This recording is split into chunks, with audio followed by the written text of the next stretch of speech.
But with regards to the trend we're seeing today with the LGBTQ and so on and so forth, everything gets added to it. And now, recently you mentioned, you read an article from, I can't remember who it was, but about adding pedophilia. You might as well add pedophilia to it. Right. Mm-hmm.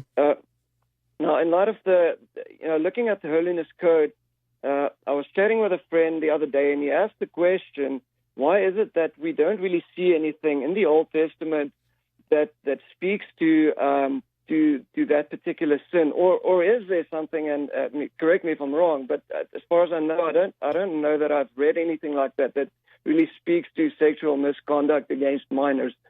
Is there something like that, or is there a reason why that isn't really in the Old Testament? Well, there's a couple things. The very definition of minor is highly culturally determined. Right. We live in a day where I haven't actually looked up for a long time what the current life expectancies are. It's been a decade or more since I did that. I need to do that. Let's say life expectancy right now in the West, in the United States, is in the late 70s on average, something along those lines. That's probably a safe guess, anyways.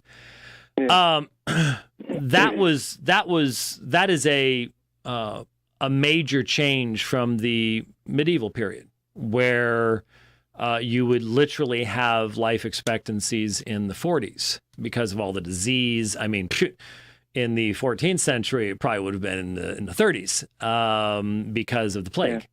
I mean, half of Europe wiped out in a matter of a couple of years. And so the point being that generations before us had to get started a whole lot earlier. I mean, let's just put it this way. If American men today were the standard down through history, there would be no humanity. Because if you put off marriage until you're 32 and you have reached the highest level of every possible first-person shooter video game in your mother's basement, then there would be no humanity today because you'd only have a few years left to live.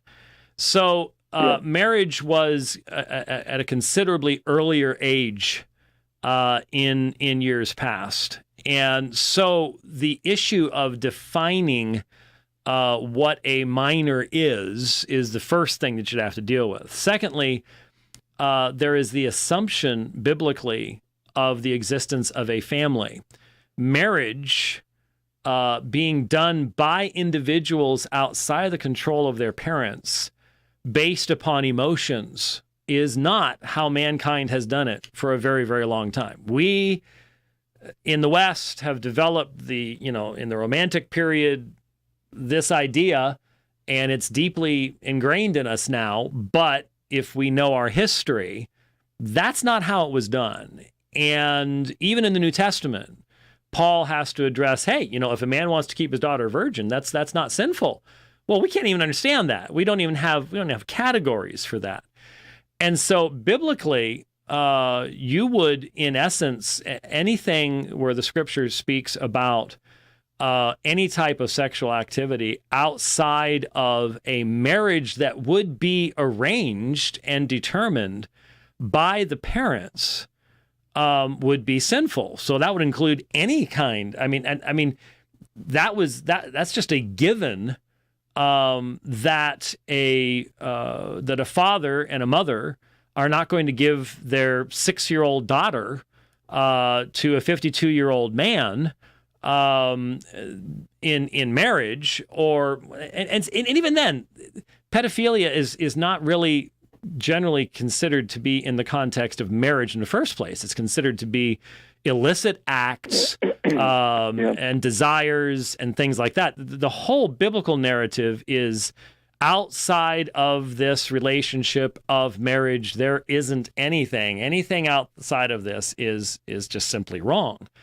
And so while there isn't a specific text that relates sexual desire to age specifically, there is just fundamentally the reality that marriage is the only context in which these relationships are to be taking place. And those are determined by the parents. And so the assumption is the parents obviously are going to only allow that when they themselves know that their offspring are of an age to be able to handle that situation.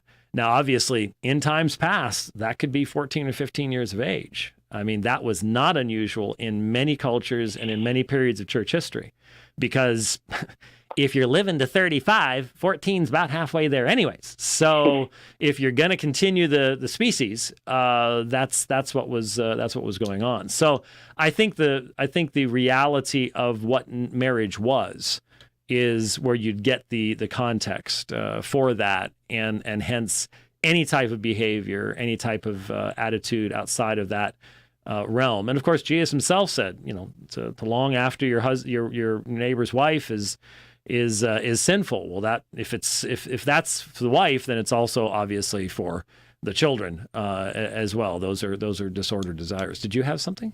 Yeah, I was just going to contribute that the practice isn't all that ancient, even though we know it to be. It's carried much more into the modern times. My grandmother, 105 years ago, was 13 years old when she was given to my grandfather, who was 23, for marriage. Her first child she had when she was 14 years old. Yeah. No, it's not unusual. Goodness. Yeah, not unusual at all. No. I mean, some people say I took a child bride, but I was 19, she was 18, so.